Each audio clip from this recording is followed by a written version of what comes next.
Bonjour tout le monde. Bonjour. Je voudrais vous soyez bienvenus ici, chez moi, à la résidence de premier conseil à l'ambassade des États-Unis. Merci. Je sais qu'il y a des cas dans lesquels il ne peut pas éviter une mère célibataire ou un père célibataire, mais pour l'éducation de l'enfant, c'est mieux d'avoir les deux, le papa et la maman au foyer. Selon les statistiques, il s'avère que 16% des jeunes filles sont scolarisées à l'école primaire, mais seulement 16% d'entre elles atteignent le lycée.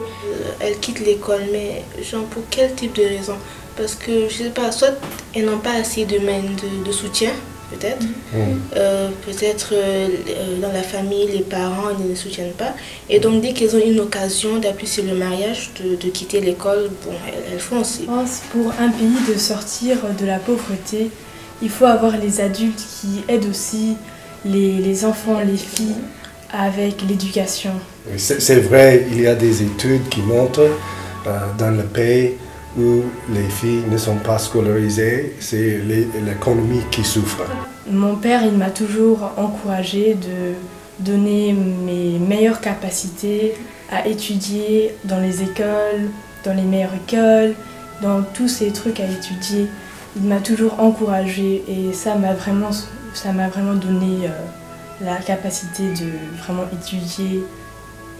Et comme l'a dit Rafaela aussi, et je compte souligner que mon père m'a beaucoup soutenue aussi dans mon cursus scolaire, surtout avec ses conseils tout le temps. Je dirais que c'est pas toutes les filles qui ont cette chance, surtout que les garçons ils sont plus, et je dirais, mis en valeur que les filles, surtout ici dans nos pays africains. Mais quand on a un père vraiment qui nous conseille, ça, on va de l'avant, quoi. Si tu sais que tes parents, ton papa et tes frères, genre, tout le monde est avec toi, donc, tout le monde te suit dans ta scolarité, tu auras plus de, je sais pas, plus de courage, voilà, tu vas mettre du tien et forcément tu vas réussir.